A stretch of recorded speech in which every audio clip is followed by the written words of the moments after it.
Ya, cewek itu makin cantik. Oke, assalamualaikum warahmatullahi wabarakatuh.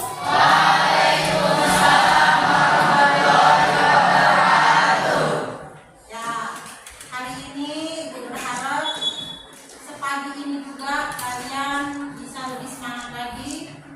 Dan hari ini kita akan belajar tentang bimbingan karir. Tapi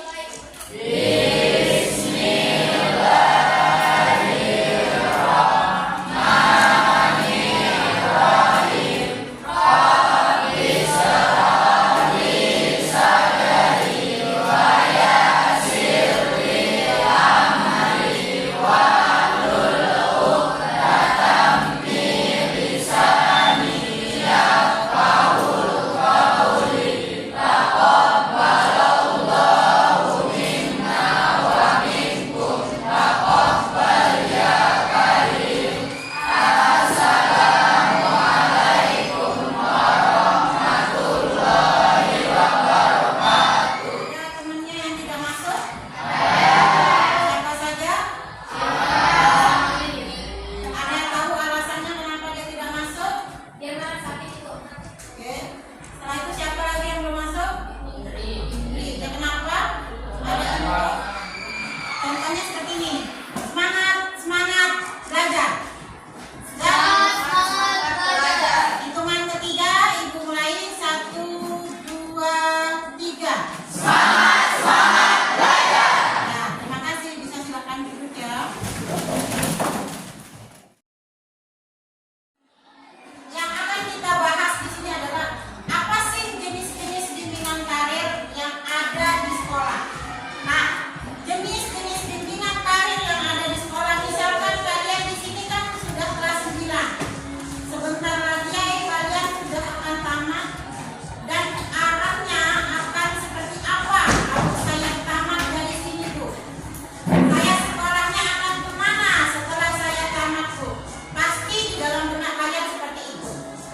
Oke, akan Ibu lanjutkan yang bisa di slide kedua.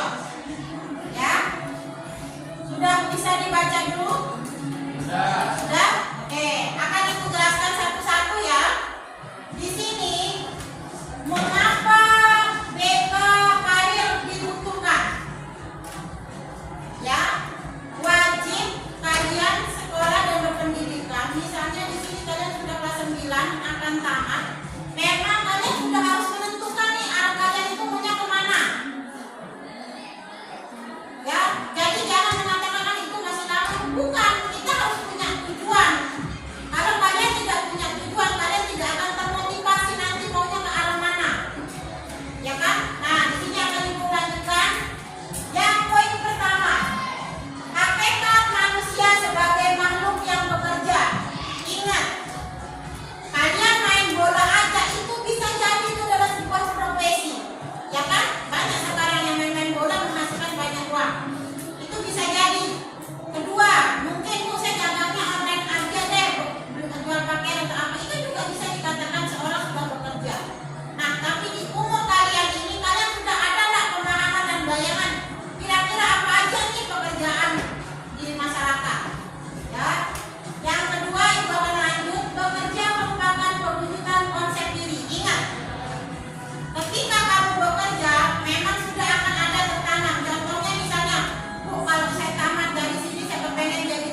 sebuah potensi yang digali dan dapat disalurkan, dan itu adalah merupakan potensi yang terbaik menurut kalian dan versi kalian. Pemahaman diri, kekuatan dan kelemahan, minat dan cita-cita.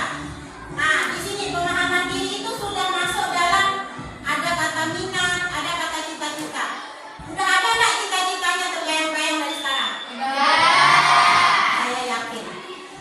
Ingat, kita wajib bermimpi karena kita tidak tahu kapan mimpi itu bisa terwujud, tapi kita pasti berusaha.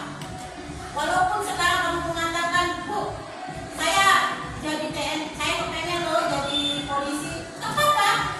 Berarti kita harus tahu jalan menuju arah polisinya dengan cara sama dari SMA dilihatin visi kita sampai mana.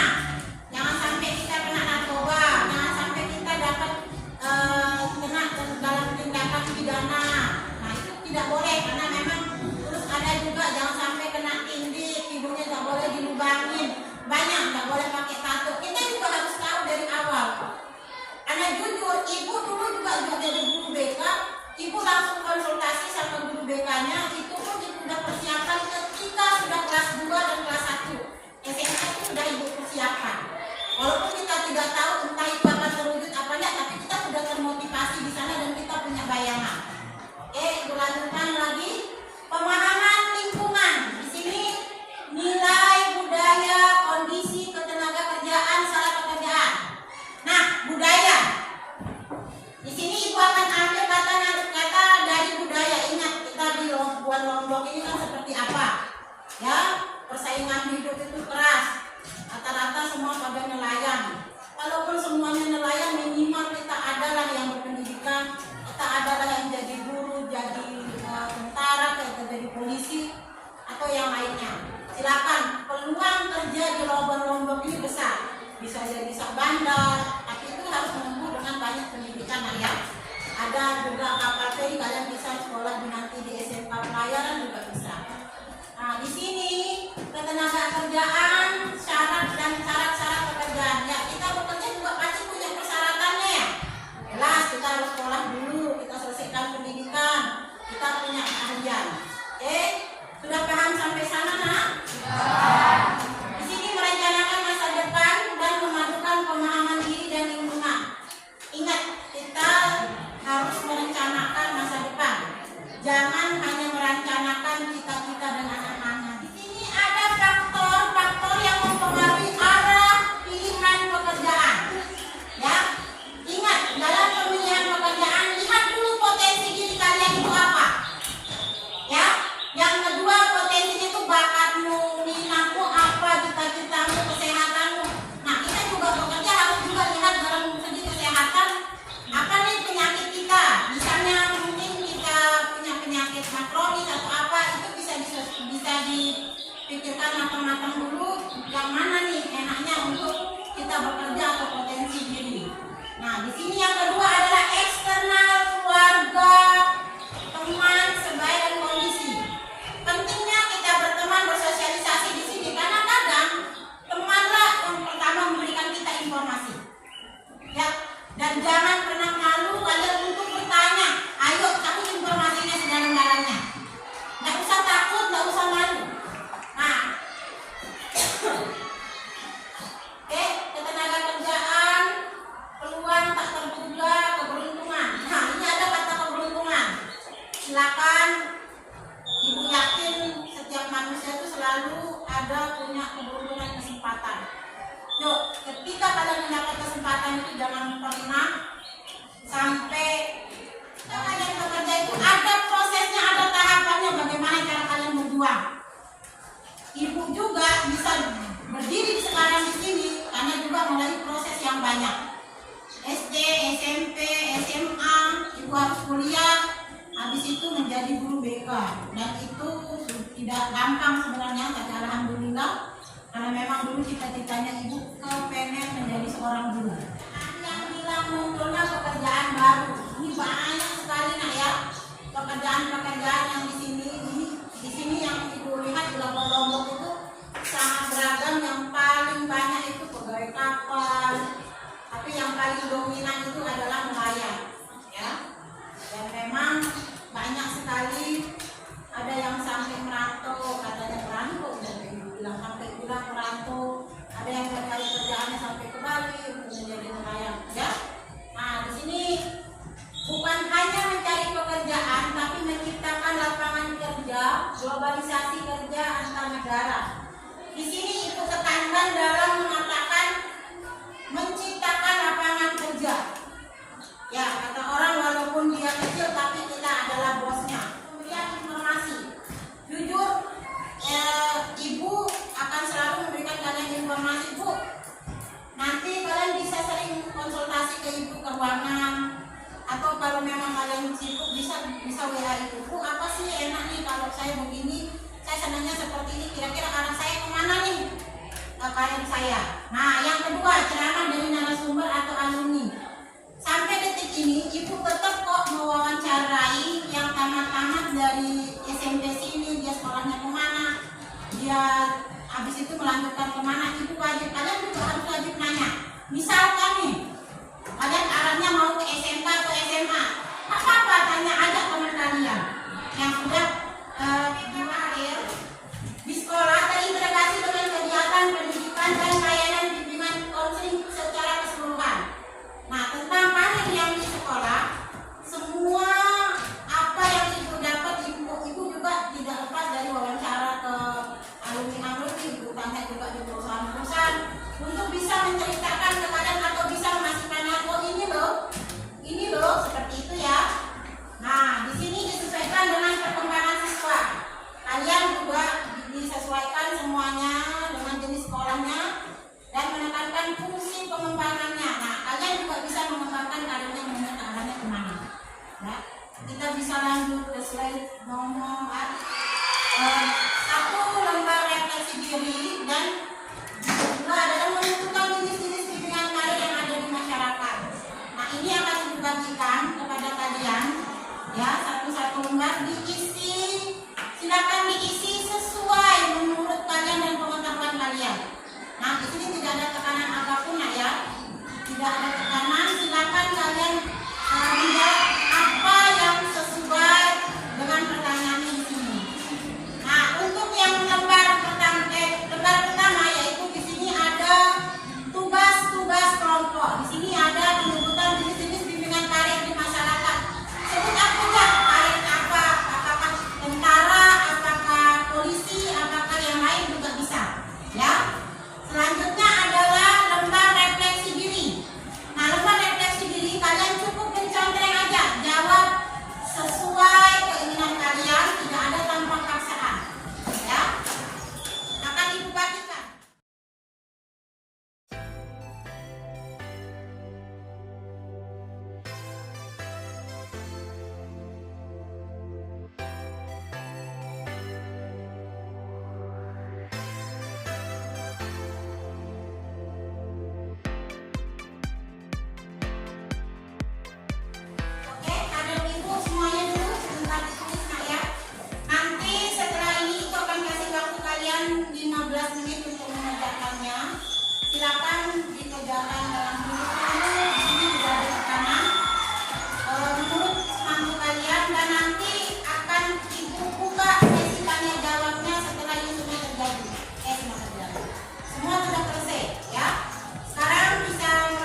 sepeda motor, ada teknik kendaraan ringan, ada mesin, ada las, ada apa namanya yang arsitektur sekarang, dan sama ada yang teknik audio video.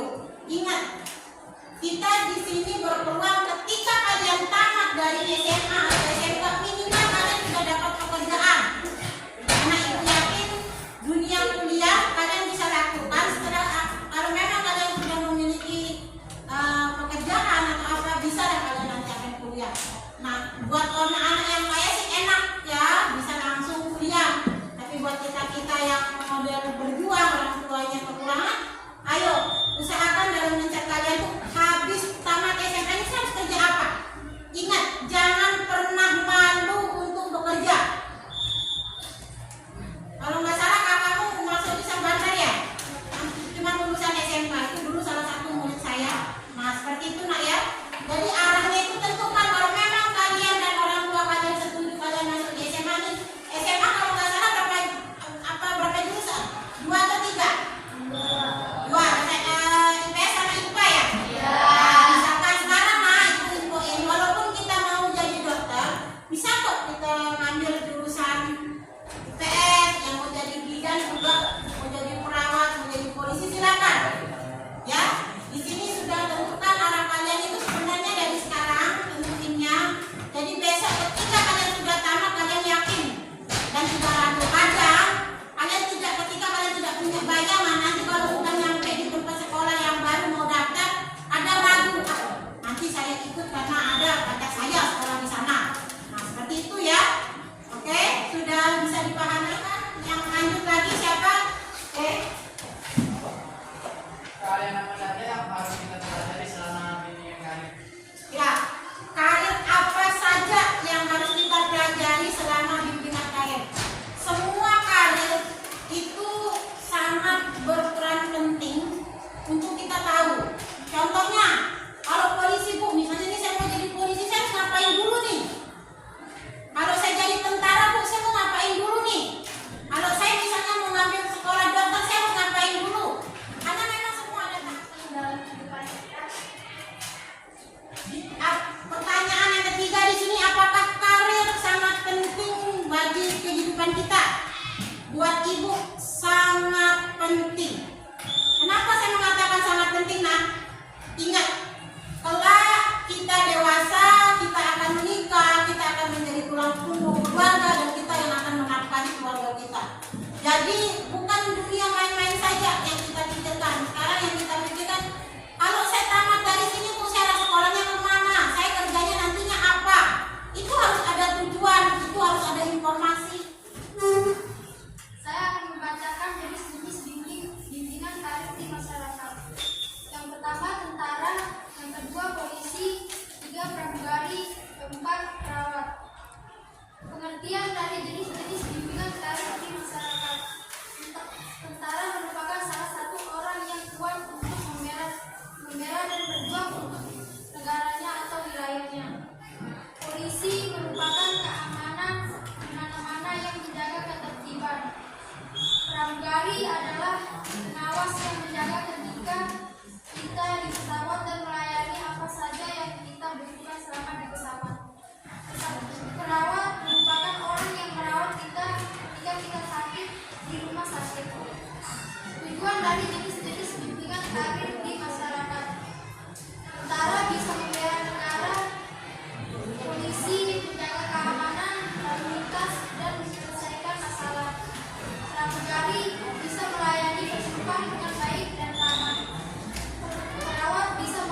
usaha, misalkan Bu, saya cuma berdagang online di Facebook seperti ini aja.